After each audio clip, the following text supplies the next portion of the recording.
Welcome to another in our series of Kehillat Israel podcasts. This is a recording of Rabbi Amy Bernstein's weekly Friday morning Torah study.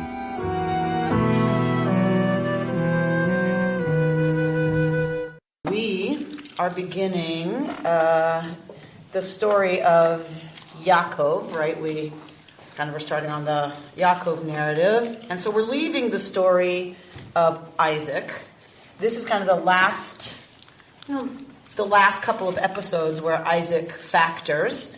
We're in the second year of the triennial reading, and so that puts us right before, a little chunk before, and then the story about the blessing of the firstborn that Jacob steals, essentially, from Esau by dressing up. So that story we've done a lot. We're familiar, most of us, with at least the basics of that story. I want to spend a little time on the text that we usually read right over, which is this last view of Isaac before that, quote, deathbed scene. I'm not sure it says deathbed, but whatever. So I want to spend some time on what comes just before that, and that is chapter 26, verse 12.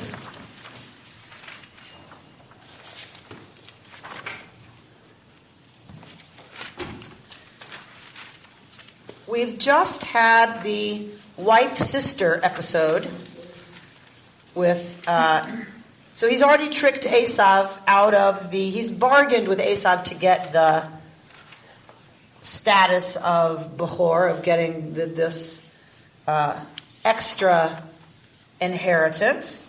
And there's lots and lots that we've studied before about what exactly that is and what that means. Because Esau's hungry coming in from the field, and remember the whole stew incident, and he trades stew for this extra benefit because they're twins. And Esau is the firstborn twin, so he gets a lot more according to the rights of the ancient Near East, the older son. And then there's this episode where they go down to Egypt, and he pretends Rivka is his sister so that they won't take her and kill him. Because she's so beautiful. She has to be exceedingly beautiful, right? She's a matriarch. She must be exceedingly beautiful. Why? She's Jewish. She's a matriarch. She's a matriarch. Why is it that a matriarch has to be beautiful? Very special. Very special. It's a sign of divine favor. So, in the ancient world, that was a sign of divine favor, that you were physically beautiful. And so she has to, that's the paradigm for her. She must be gorgeous. And in our case, all of the matriarchs are infertile for a period.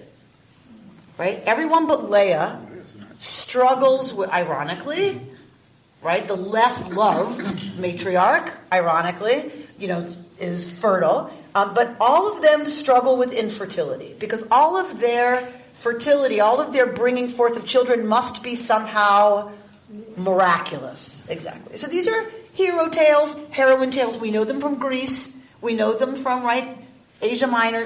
We know these tales. We're familiar with them in other ways. We're not used to characterizing our stories necessarily that way.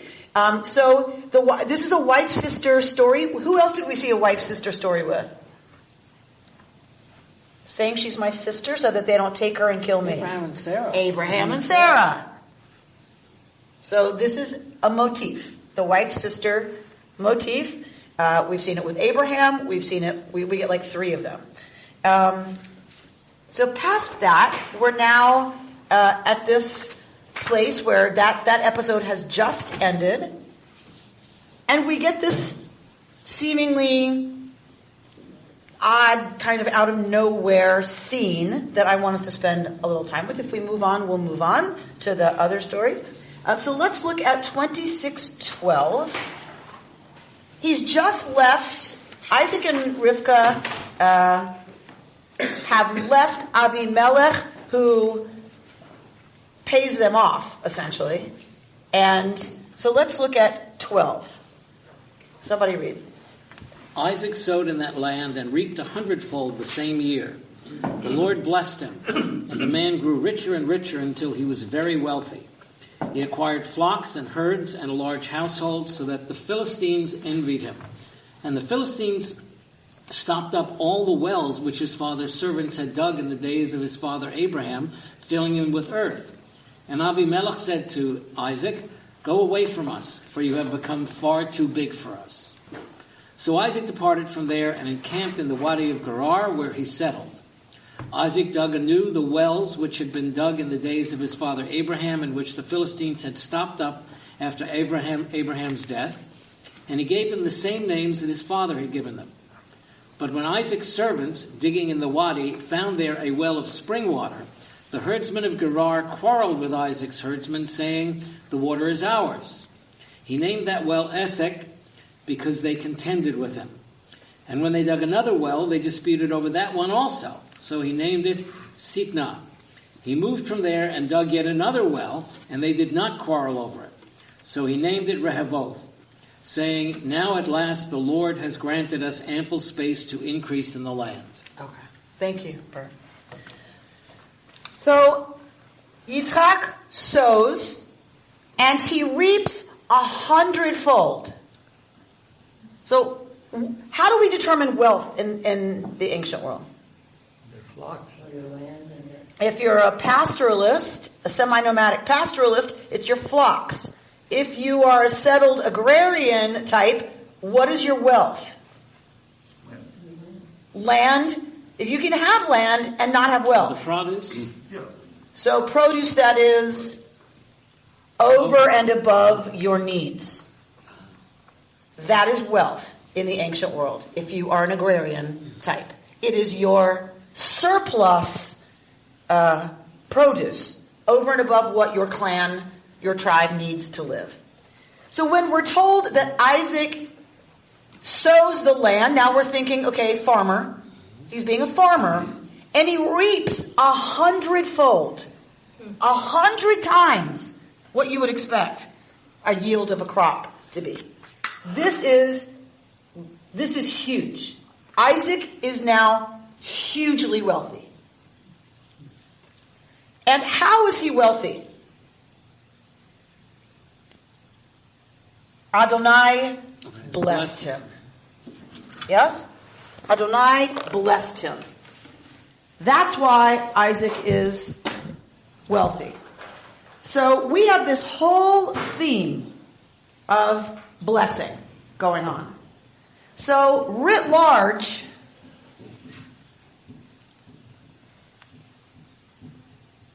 what is the blessing we're dealing with writ large? At the macro level. General wealth, good weather. Those would be land. wonderful. Those would be wonderful. So let me restate it. What's the promise that we're dealing with? Be fruitful. Yes. That you will be fruitful, as many as the sands on the shore and the stars in the sky, right? So that's the blessing that God has told Abraham will come through his line. Yes? So he's going to be multiple. And what else is he told? Is he promised? And land. The land. Thank you. All right. This is the big blessing we're dealing with generationally. From Abraham to Yitzchak to Yaakov. Yes? This is the big one. All right. So we have the big one, but within the big one, we have some tension about who and how this is going to happen. So, right before this episode, we have this whole thing going on with who's going to inherit this blessing.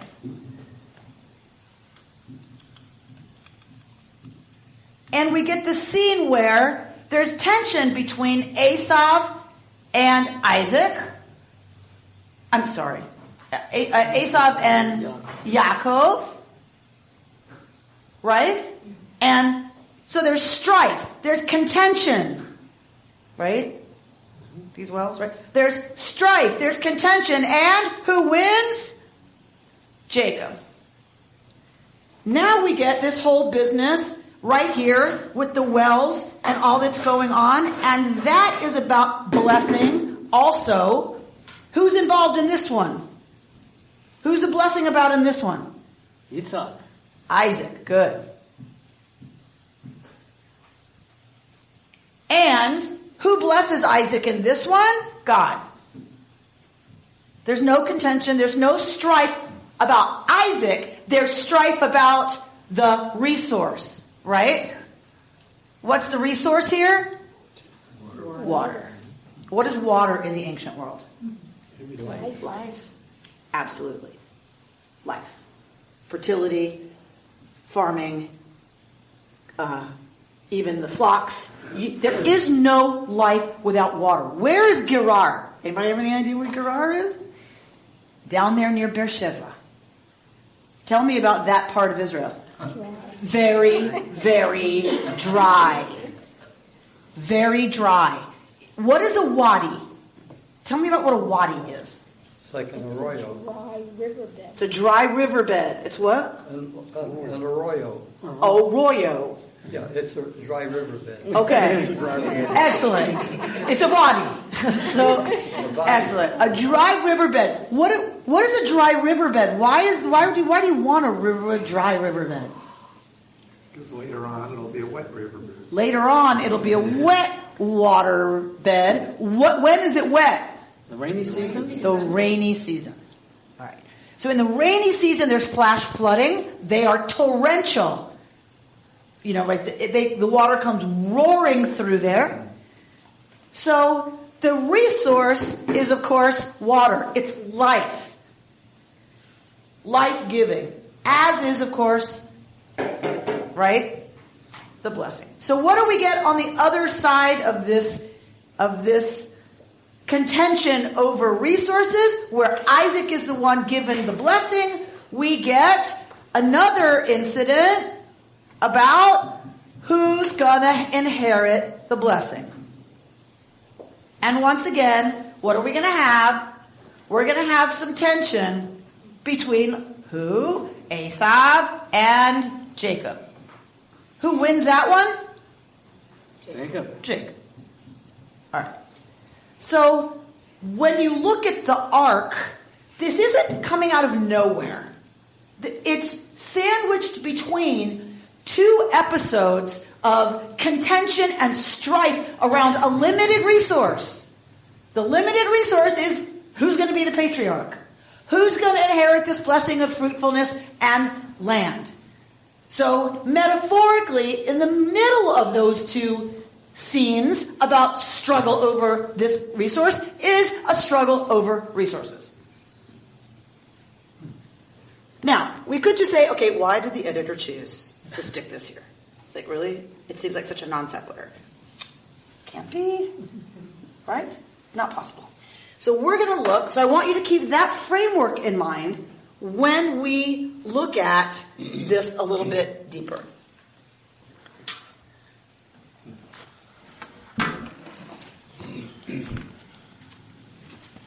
I'm going to use early this time. Please, Lord, join us. In case you should think this is just me making up how important this topic might be, note the title of this book. Okay? Our Father's Wells. Peter Pitzela is a world-renowned bibliodramatist. Peter Pitzela comes into your shul and he'll take one line of Torah and you spend the next 2 hours living that line of Torah. And he does it by having people inhabit the characters, right? So what he would do with us here is he'd need Esau, well, maybe even if we just go with this middle incident, he'd need Isaac, right? So Rebecca would be hovering somewhere in the background. He'd need some people to be slaves, because it says he has lots of slaves, right? He's very wealthy. You need some folks to be the people of Gerar, right? You need people to be digging the well. So everybody's up on their feet doing all of this so that we get a real sense of enactment because we just read right over it. But what's really happening here is a serious contention about life-giving resources. So the first question we might have about digging wells, he's now in Beersheba, he's where it's dry. The Philistines are jealous, we're told, of his wealth. And he comes in and he's needing to dig wells. You don't just want to dig wells. You have to find water. Water that you have rights to. User rights. It doesn't help you to know, oh, there's some water over there. Right? It doesn't help if I can't water my flock or I can't water my crops or I can't boil water for dinner. So you have to have water rights as well as access to water. So even today, what do we know about what's coming in the world in terms of resources? The world is not going to be fighting over oil in the next generation. What's it going to be fighting over? Water. Absolutely. It is the critical component for life that we in our very saturated, materially wealthy Western lifestyle do not appreciate. This story is about life or death. Because the blessing, who's going to inherit the fruitfulness, the inheriting the land, doesn't do you any good if you can't live. So on the one hand, there's this overarching, amazing relationship to covenantal promise and blessing. On the other hand, we're Jews. There was a real connection here in Torah too, and that's not going to do you any good if you can't sustain your tribe. We don't leave one for the other. You gotta have both. All right. So let's look at what some of our commentators say about this. Let's go. I know it's kind of backwards. I wasn't sure how I wanted to do it with you. One question might be, why bother with Abraham's wells at all? Right? Like what? Why even get it? They've been filled up. They've been filled in. Why even deal with them? Why even make it, already an issue? And Rabbi Sheila Weinberg, who was one of my teachers at the Institute for Jewish Spirituality, if you look at this page where it says digging wells at the bottom,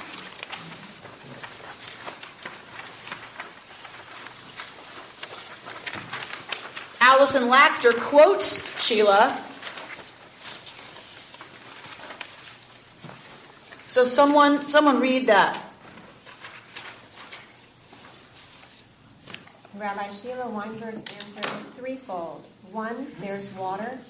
It's okay. Start it. Isaac is digging. Sorry. No worries. Isaac is digging the wells of Abraham, finding along the way contention, conflict, and then rehovot, spaciousness. In digging the wells, all of which lead to water, Isaac goes through a lot, eventually getting to a place of non-adversarial flowing waters. The question comes up, why not skip all of that contention and conflict and just dig new wells? Rabbi Sheila Weinberg's answer is threefold. One, there's water there. Two, we know where they are. And three, they are our wells. This is part of our spiritual path. We know there are deep insights within Jewish practice and study. We have the structures at our disposal, and maybe more importantly, it's ours. So right from the wells to boom, our lives sitting here, Jewish spirituality. So this idea that it's a much deeper thing that's happening here than simply looking for water and where did they find it and some contention about it, right? That Torah seems to really be getting it, that we're leaving the Isaac narrative. This is the last real thing Isaac does, because in the next one he's manipulated, right? The first one happens behind his back. The next one happens right in front of him, but he can't see it. This is the last time we see Isaac really active and in the role of patriarch. And our rabbis just refuse to see this as, we got to have the well story in there somewhere, right? That it really is something about, why not skip all that contention? Why even deal with contention and conflict? Because we're certain there's water there. Anywhere else you spend time and energy digging, you can't be sure. So you want to start where you know there's water, where you know there's life, where you know there's a resource that's going to, right, contribute to your life.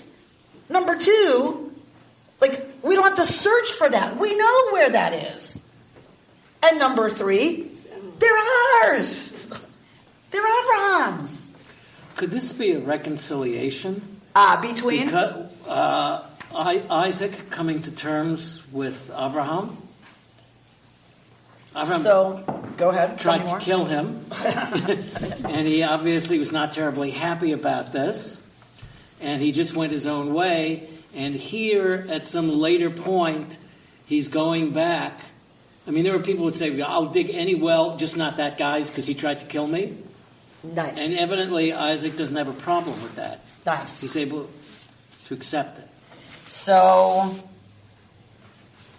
are we ready to dig where it's really painful? Are we ready to dig and then figure out our own relationship to what's there? I also noticed something interesting. It says, it's about Isaac's character. It says the shepherds quarreled. It doesn't say he quarreled. He keeps persisting. And I think that's a really nice metaphor for a spiritual practice. Very, very nice. From our Eastern religion as well. Because it's kind of like, it's a path of just persistence and concentration and discipline. But it's not a path of discord. If that makes sense. Go to the wells. Go to the wells we dig. Okay.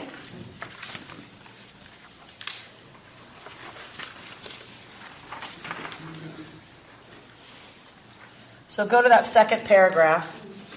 Although Isaac is the most passive of the patriarchs, our Parsha notes that he does, in fact, go on to dig and name 3 of his own wells. He calls the first Esek, contention, the second Sitna, deep fear. Right? It's going to your point. Last but not least, he unearths the well that he calls Rechovot, expansion. And then, upon finishing this sacred work, he hears the voice of the Holy One issuing forth words of comfort. Do not be afraid, for I am with you. Isaac's journey echoes our own. Our challenge is to move away from strife and fear towards openness. We do this largely by digging deeply within ourselves, by mustering the faith and courage to confront that which divides and frightens us. Only when we acknowledge the dark, narrow, hostile impulses that well up inside of us can we pass through them to a place of freedom and expansiveness. So this idea that he doesn't dodge the conflict. He stays present to all of that kind of, dark, fear, contention, he stays present to it and does the digging that he needs to do to stay, the actions he needs to do to move towards expansiveness.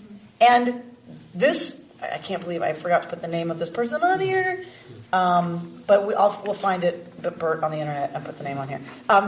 Is that how we do that, though? How does he do that? This suggestion is that we have to dig deep in ourselves.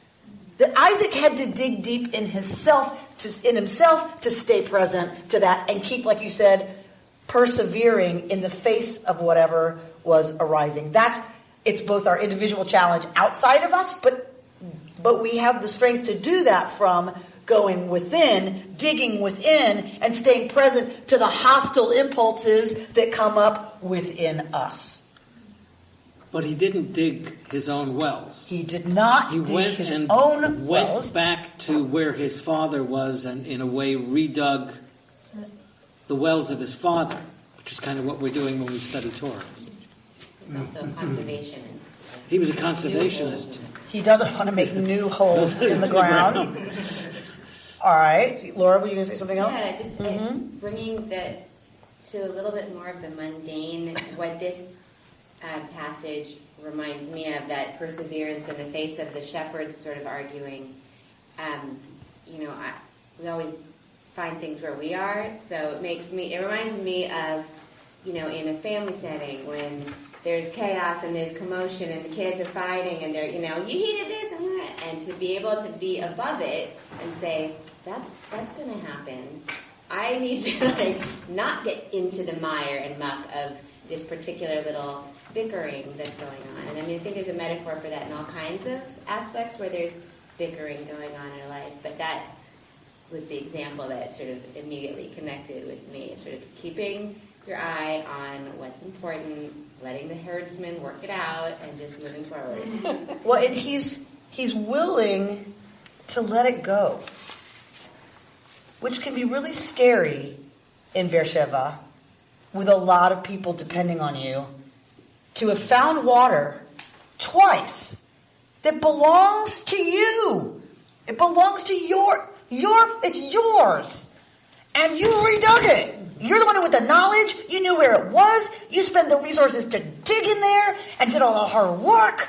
And then those Gerar people come in, and because they're making such a stink about it, you have two choices. And Isaac decides it's not worth, right, going to war.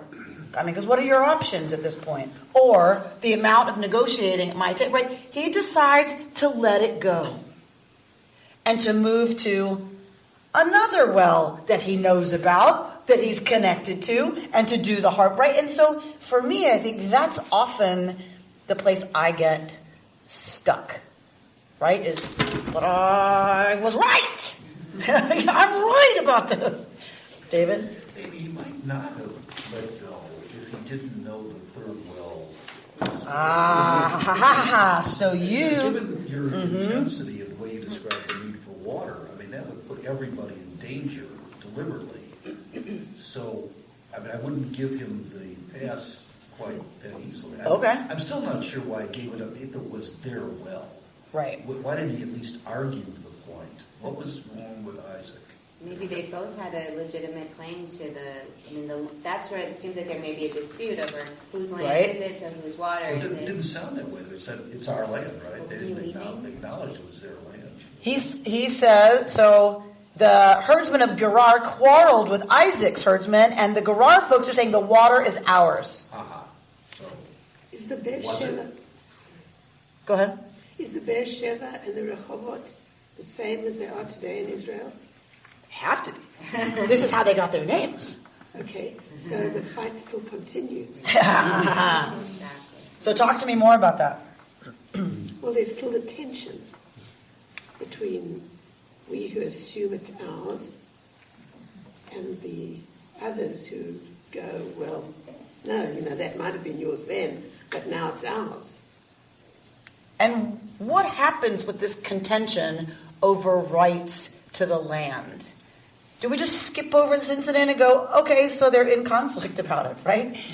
We tend to underestimate that this is serious business. Yes. This is what drives war in the Middle East right now. Up to today. Up to today, right? Is my right to control the land and its resources. Doesn't the word Palestine come from Philistine? Yeah. Because it was so Israel's greatest enemy. Israel's greatest enemy was the Philistines. So when Rome wanted to make it clear that an independent Jewish people, nationhood, state thing was forever quashed, they'd won, they named it Philistina. Not only are we taking it away from you, but we're going to name it the land of your enemy. In doing family counseling with adult children who have a finite resource, which is their mother, and they each say, well, this is my mother, and their mother is slipping away from them, and so they have to decide how to live with this limited promise and limited resource of their mother, and sharing or not sharing and moving onward. And so similar to what you were saying about your young kids, it's a very psychoanalytic kind of a thing that you're talking about too. This tale is definitely, this whole Genesis business is so much about what we live all the time, that our parents' love and attention right, is critical to us in ways that is not rational, right? That is, it's foundational. It's like water. It's like water. But it's also... And so, hang on one second. And then so, that certainly is a theme. Esav and Yaakov contending for their father's love and attention, certainly a theme. And their mother's attention, certainly a theme, right? Rebecca gives it to Yaakov, Isaac gives it to Esav, and the contention that causes. And it's generational. We see it carried through the generations, right? This is, some people say, why do we bless our children on Friday night? May God make you like Ephraim and Manasseh, Joseph's children. They weren't patriarchs. Joseph's not even a patriarch. We say, may God make you to girls like Sarah, Rebecca, Rachel, and Leah. Why do we say like Manasseh and Ephraim? Any guesses? Because they didn't fight. Because they didn't fight. They were the first brothers in our narrative who did not have serious contention over the resources of a parent's love, attention, regard, and the blessing and the inheritance of what it means to be the one who's part of the covenant, right? So the first two are 2 generations from now. That's it's that Genesis understands it to be that intense and that intensely built into our family systems, that it is at the core of our struggle for life. Absolutely. And their material resources. Some of the ugliest sessions I've seen as a rabbi are when we're dealing with people inheriting the physical resources. Who's going to be the patriarch? Who's going to be the sheikh? Who's going to get the bigger portion? Or I feel cheated out of what was my fair amount. And of course I have to believe underneath that is really the existential, eternal struggle for attention and, whatever. But it gets really, and it breaks families apart sometimes forever. So you wanted to say something? No, but and politically, I totally agree. But politically, it's like a repetition of what happened thousands of years ago. And nobody won then, and it doesn't look like we're going to win now. Well, there was a successful outcome. And what was that successful outcome? Land belonged to Isaac dug his wells. Let it go. Moved on. Let it go. Until, he came to Rehovot, which in this story was uncontested. So he found a place where he could settle his people that was uncontested. Because for him, it seems, either he's irresponsible and chicken and puts them all at risk, possibly, right? This is still the conversation politically, isn't it? Yes. That would be naive and irresponsible because they'll kill us. Here it's they'll die because they won't have water. But right in our narrative, we deserve this, it's ours, and they'll, we're at risk if we give it up. And so this, David's saying it might be irresponsible, or Isaac is saying it is more important that we not have war right now, the risk of war, than that I have this particular well. All right, it belonged to Abraham, but I'm gonna acknowledge that it belongs to my father and my family, but it's not worth what that's going to mean if I stay and insist on that. And those are 2 sides of the issue I really think still today. It's not fine, it may belong to us, but is it worth what that's going to mean for our children and our children's children if we go to all-out war over it? Some people say, no, it's not worth it. We'll cede it and find some place where we can settle where it's not in contention. So those are still the 2, I think, real sides of this issue, too.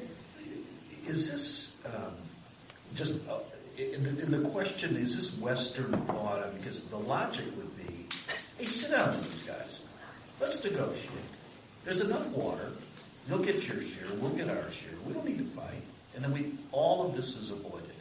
That doesn't take place. And what's going on right now is exactly what this is. I'm afraid of you. All right? There's no negotiation here. Mm-hmm. Is that the scene that exists in all of this? Why not? It's so obvious. Because I think sit down and do that. I think Isaac figures he doesn't need to negotiate over the contested resources. That he knows there's another well, he knows that he has a map of his father's wells, right? So he knows that he's got some kind of an idea that I'm not going to negotiate until my back's against the wall. So the demarcation of the land is much clearer there, because he knew that there would be no contest over Rehoboth. He may or may not, but it turns out he digs a third well that belonged to Abraham, and the Gerar folks, either it's too far afield, and they know they don't have much of for whatever reason, it's uncontested, and so now he's got his resource. There's no contest, right? So it's behind the green line. Mm-hmm. Yeah.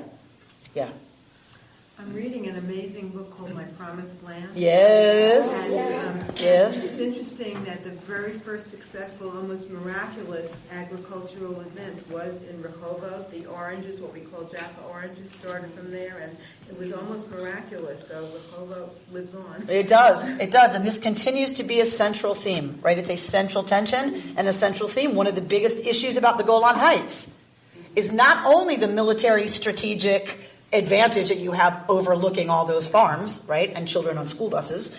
That's bad enough. But one of the real issues of the Golan Heights is that's the source of the Jordan River. The headwaters of the Jordan River are in the Golan Heights. That's really the issue. Because whoever controls the Golan Heights controls the water flow to the Jordan. And what does the Jordan feed? The Kinneret. A quarter of Israel's water comes from the Kinneret, which is really down, by the way. And what does the Kinneret feed?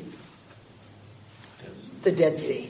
One of the world's most precious resources, which is drying up, is the Dead Sea, which is drying up. So, because there's not enough water flowing down the Jordan into the Kinneret, it's not being used for swimming pools and agriculture, right, to get down to the Dead Sea, and it's evaporating at a hugely scary rate. So it's still one of the central points of tension there. I want to go to an interesting piece by Brant Rosen where it says digging deep.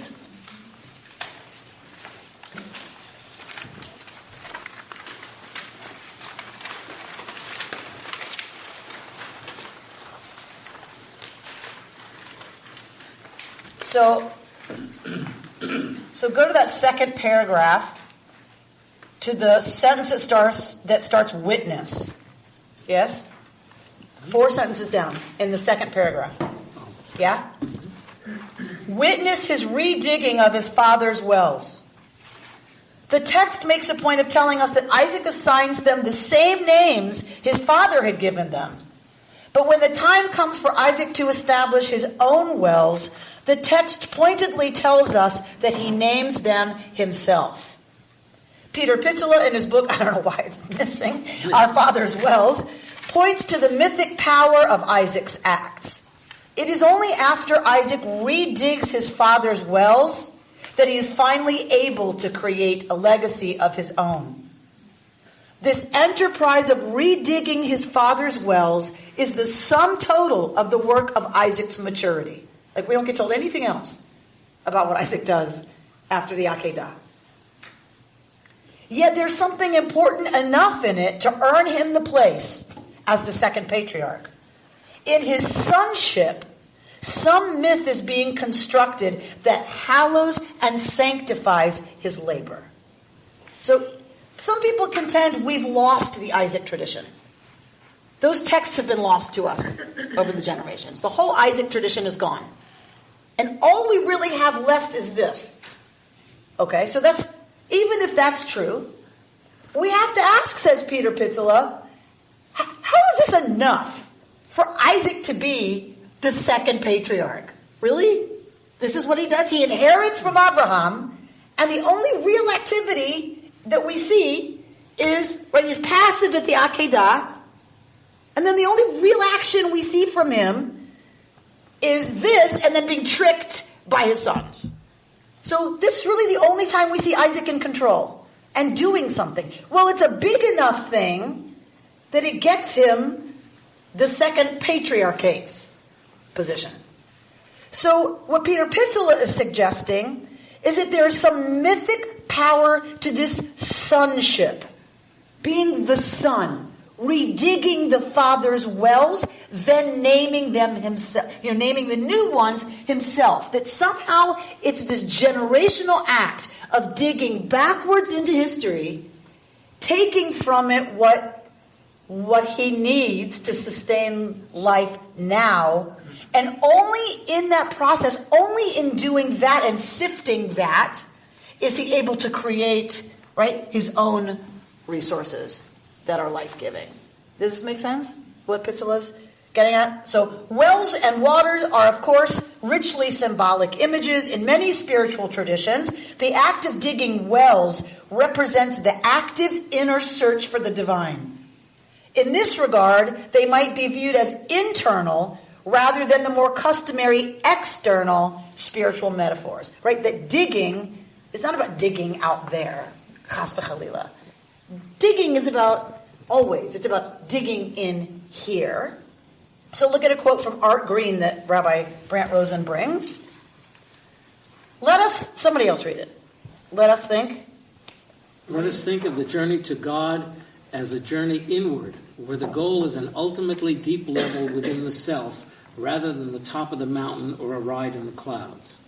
The Torah tells us that our earliest ancestors were diggers of wells. Let us try to reach for the understanding that flowed as water from the depths of Abraham's well, rather for the moment than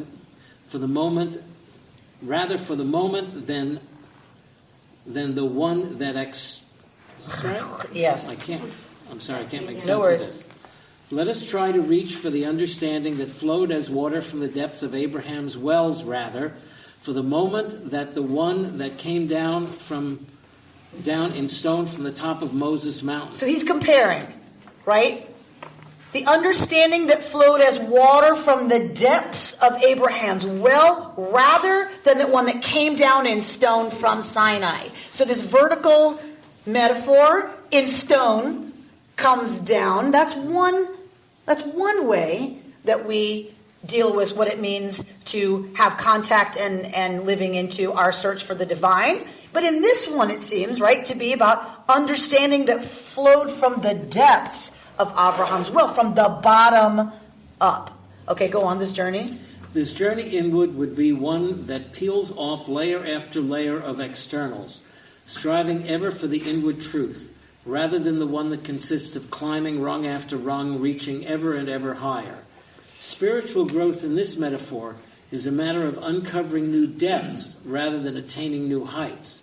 Perhaps we could even try to think of Torah itself as having been given at the deepest level of inner encounter rather than from the top of the highest mountain, the mountain serving as a vertical metaphor for an inward event. Very cool. Talk to me about that, right? Well, I was Jackie? just thinking that Isaac just took such an admirably higher road during such a primitive time, because he could have chosen to hate Abraham for what he did, and he could have gone to war, with the people who wanted the wells. So he just chose acceptance and just didn't go for war and hatred, which is what so many non-thinking or realized conscious people do.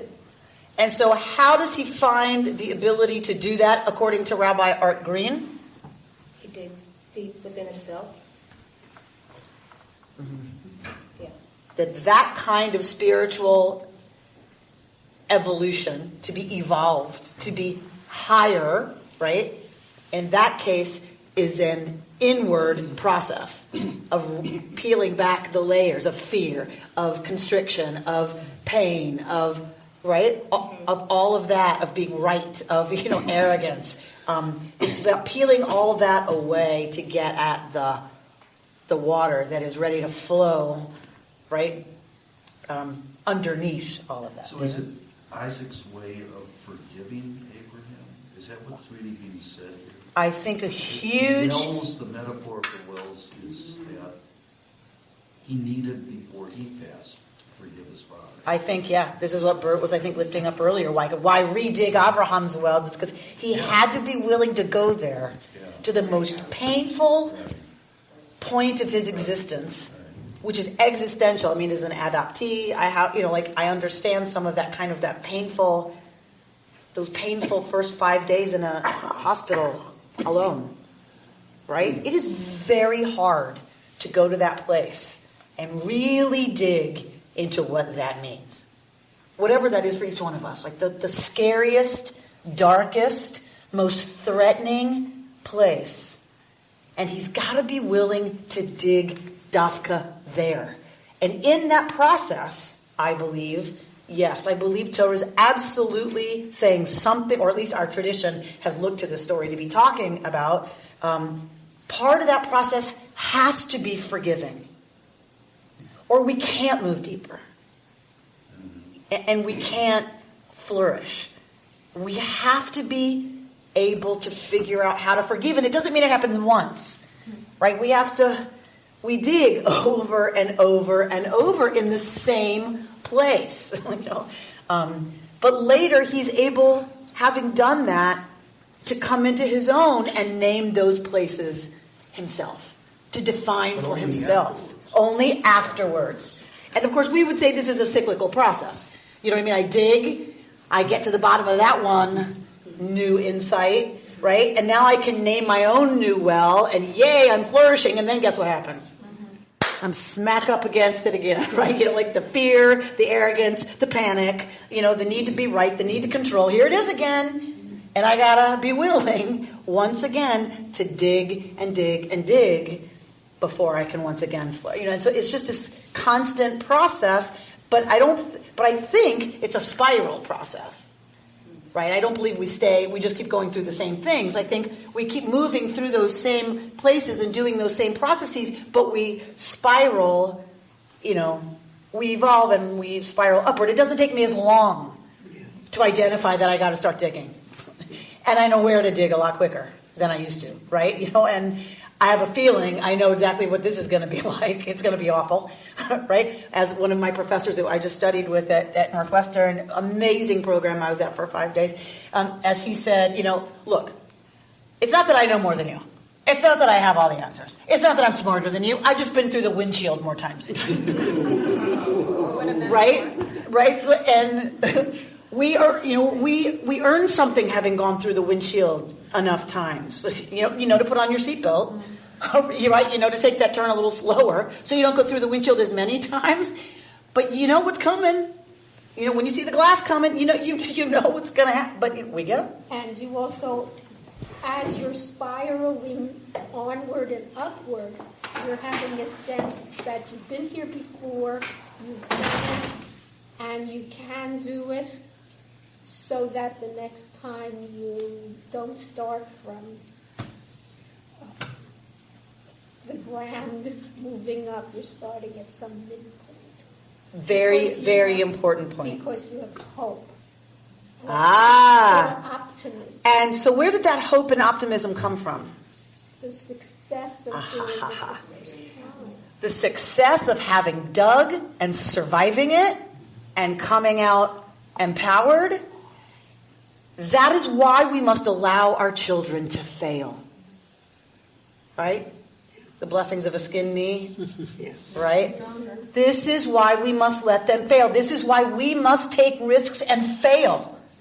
Because it's only in coming back from failure that we build the capacity for resiliency. And how do we build that? It's self-feeding. That once I survive going through the windshield, I'm not as terrified. I'm going to strap on my seatbelt, right? And so I know things to do that it's not going to be as likely. But I have the confidence that I've done this, and I can do this. I've done it before. I graduated Northwestern 27 years ago, and I've not been back there since. I was a starving student who was there on scholarship, who had to work 3 jobs, plus work study. I came home frostbitten more than once from Skokie, Illinois, where I did a telemarketing job at night to pay the bills because I had to walk from the public bus stop back to the campus. And there was and then I would see all these frat boys and their sorority, counterparts. And my women's studies residential college, where I chose to live, was right in the middle of the sorority quad. And so, like, the parties, and so I was just in this constant kind of pain about, I'm not one of them, I don't fit, I'm an imposter, they belong here, I don't, right? Terror about, am I going to make the bills next semester? Will I be allowed to register? Whatever. So, not to overplay. The pain kind of that experience, like, I haven't touched it in 27 years. I went on, I did my life, and like, here was this conference that I signed up for, and then I found out where it was. And I was like, oh, I don't know. And you're going to be staying at the Orrington Hotel, the fancy hotel, right, where my father didn't have the money to stay when Parents' Weekend happened. So it was like, I don't know that I can do this. So, but this is about, okay, right, I'm going to dig Dafka where it hurts. Right, in that history, in that place, that still somehow continues to define me until I put that shovel in the ground over and over and over, right? And then, having been there, I reconnected with my best friend from then, and another colleague who I've gotten to know since in the spirituality program. And it's like, all those ghosts that were so powerful, right, are somehow put to rest. Is it still there? It's always there. Like, it's just part of who I am. It's part of my history. Hopefully it's part of my empathy. And never wanting anyone to be left out, and never wanting anyone to be turned away because they don't have money, or they don't have resources, or they don't have whatever. The point is that when we dig, and as scary and hard as it is, only in doing that are we liberated in certain ways to become really more fully who we can become. That continues to define us in a way and limit us, because we're self-limiting, right? Until we can be willing to go there. And it's a really profound part of our tradition's willingness to say the past is important, right? That we must engage even with the parts that are hard of our tradition, of our peoplehood, of humanity, of our own personal narratives. It's got a lot of weight. And maybe this is a wisdom that older people have, that younger people who may be technologically smart and brilliant and so forth can't possibly have. That's right. So. And this is what's not being valued in our culture, which is really scary to me and others. Rabbi Harold Kushner, his new book, was actually about this, that it's been flipped. It used to be that young people looked to the elders who had all the wisdom about where the wells are. Because it's only the elders who survived famine and know where the wells are. They're the ones who can save your life. So they used to be valued for their wisdom, because that's their unique resource, is their wisdom. A knowledge about the resources, how to get the resources, how to conserve the resources, right? And so now it's flipped, because all the cultural, resources are in this new technology that the young are better at. So that the young are discounting the older generations who know nothing. That's air quotes for those at home, right? That they know nothing. They're idiots. Give it to me, I'll do it. My daughter says, can I tell you how many times? Just give it to me, I'll do it. Meaning I can't even stand to watch how you fumble. Well, it's just painful to watch how inadequate you are at this. And devalues, right, the things that I find to be, as I grow older, more and more precious, and that I'm better and better at knowing something about, right? And so we're in these two really, and young people have always discounted that until they get older. I get that. But now it's in a way that's really making elders marginalized and infantilized in a way that what Kushner is saying is it's going to impact the growth of that younger generation. Right? That they are going to be somehow, and I use this word purposefully, retarded. That they won't get from their elders, because they won't ever be pushed to see them that way until maybe it's too late. But by then, they're adults who already have been defined by almost like the instant gratification of technology. Yes. An illusion of connecting. There'll be adults that are already defined by that when they start asking us the questions that matter. And their arrogance. His concern, maybe I'm putting words in his mouth, but what I took from the book was part of the concern is it'll be too late. They will have already made the life choices, right, and the political choices and the whatever, that now when they get it, that we actually knew something, it's almost like too late. And so I think this is a real thing that tradition and communities like this are critically important, that our children are here, that they see us come here, that we go home talking about what happens here. And I'm talking adult children too. That we reinforce it for each other, right? That this is where, it's not just here. It's in libraries, it's in, philosophy, discussions, but this is one of them, where the past, where tradition, where the wisdom, that has survived 3,000 years of trial and error, that we turn our backs on that inheritance to our peril. Bert? There's a commentary at the bottom of the page, and this hurts. Yeah, which, do you want to read it for us? Well, it says, one commentator understands that the Philistines stopping up the wells was symbolic, not physical. They tried to block dissemination of Abraham's ideas about God and human behavior, the need for human beings to live righteously. So if you take that, now we come back to Isaac. If what Yitzhak was trying to do was to keep alive the idea of living a righteous life, that was important, in a way that also makes him a hero. He went back to his father's wells, but you asked the question, why do we regard him as a patriarch? So from that standpoint, it would be because he was trying to preserve what we think is most valuable. Go to 150. Thank you, Bert, for that. I couldn't have set it up better. Peter Pitzela's book, Our Father's Wells. Somebody read at the top of page 150. The prefix 3 might stand as the key motif of Isaac's life. It is not his whole story, but it is the core.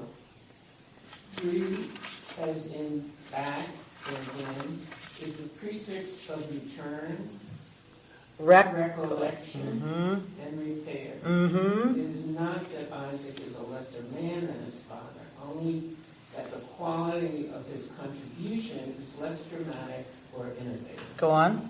Further, Abraham is brave because he is fired into his destiny by a force apparently external to him. Isaac is moved from within. No one bids him undertake this work of repair. It is in his heart to do it. Without him? Without him, the wells of Abraham would have remained stopped up. Without him, the stories of Abraham, the legacy of Abraham, would have passed into oblivion. Isaac is the man who preserves the past, carries it into the present, and passes it on to a future. He is the middleman, the inheritor, whose relation to the past is full of respect. So he's playing with the right? He re-digs because he's about return, recollection, recollection, repair, respect.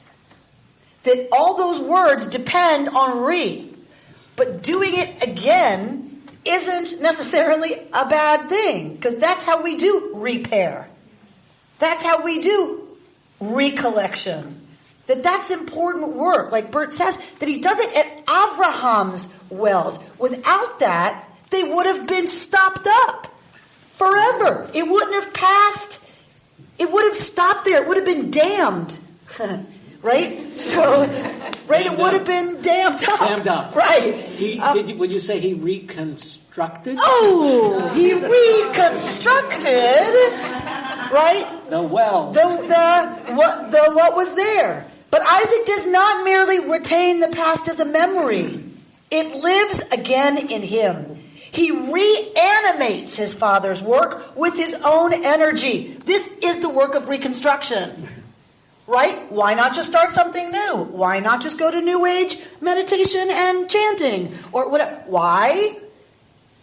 Because we're not just going back to tradition out as it was. We reanimate it with our own energy. Abraham's servants dug Abraham's wells, but Isaac redigs those wells with his own hands.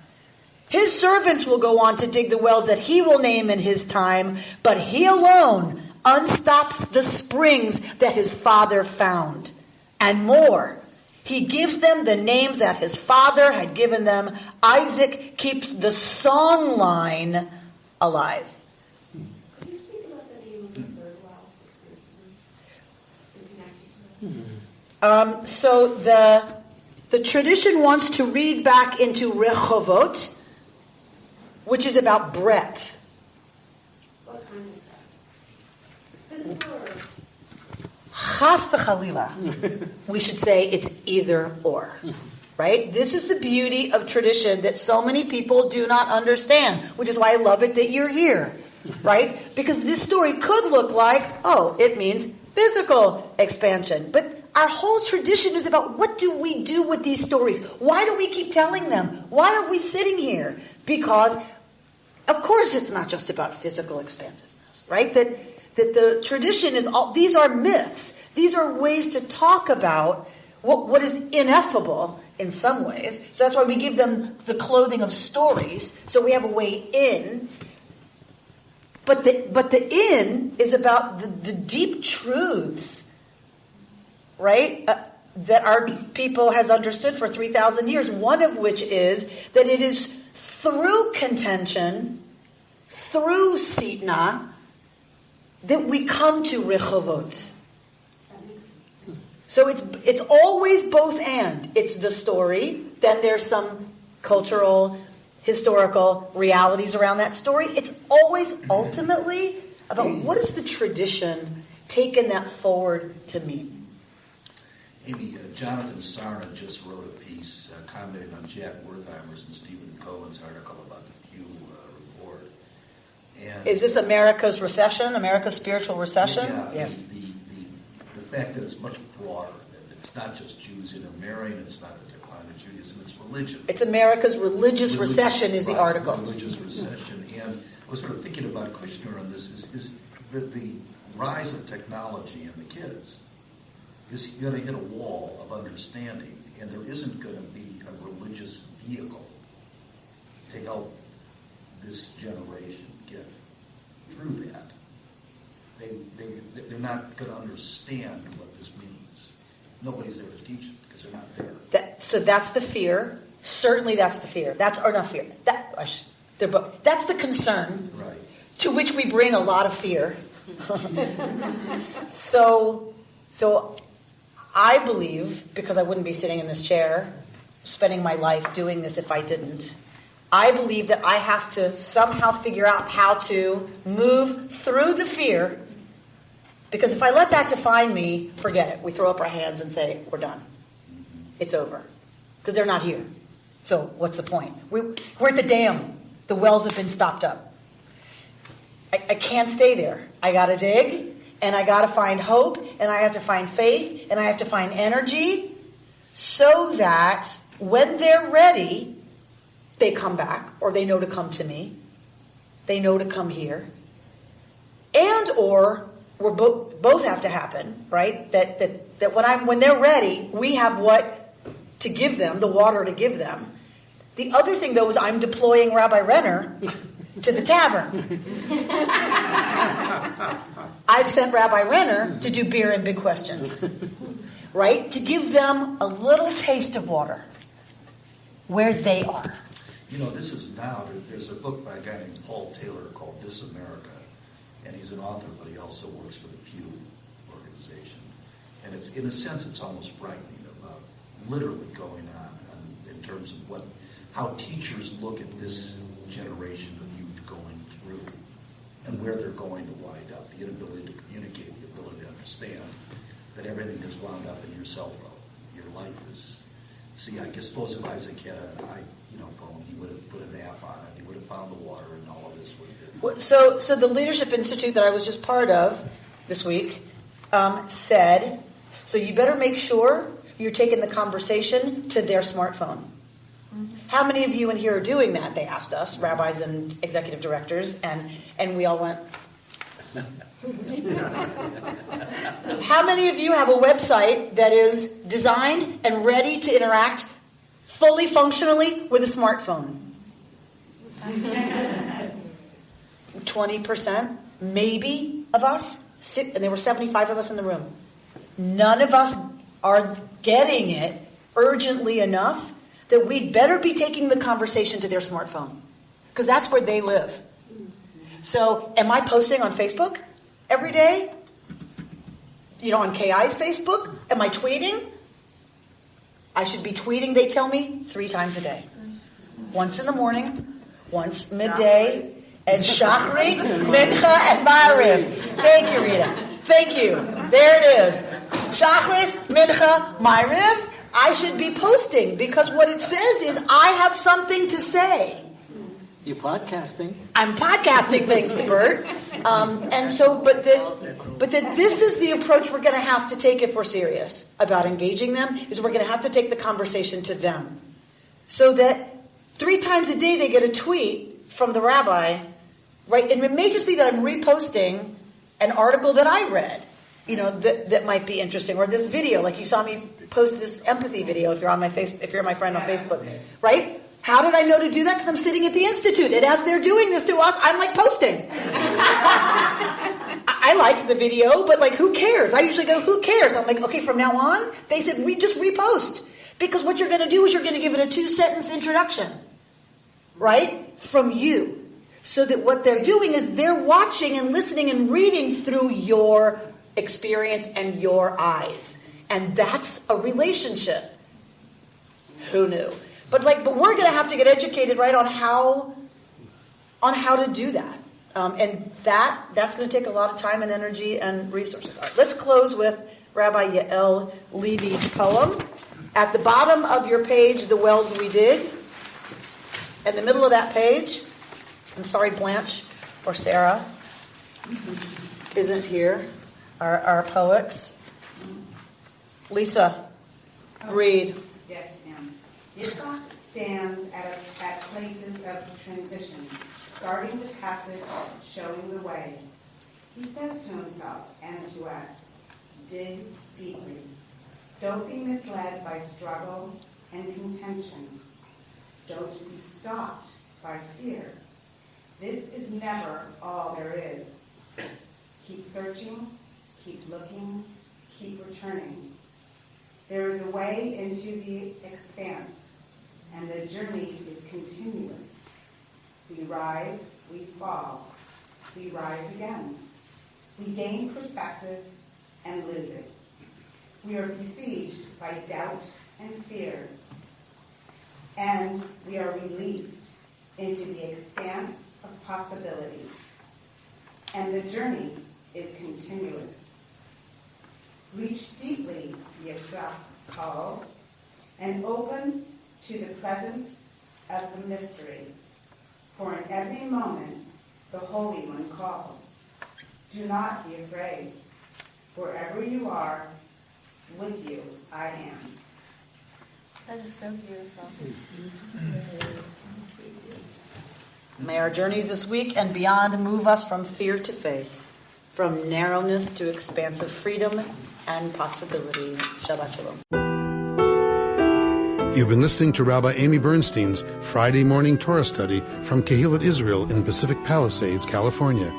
For more information, go to our website, www.ourki.org.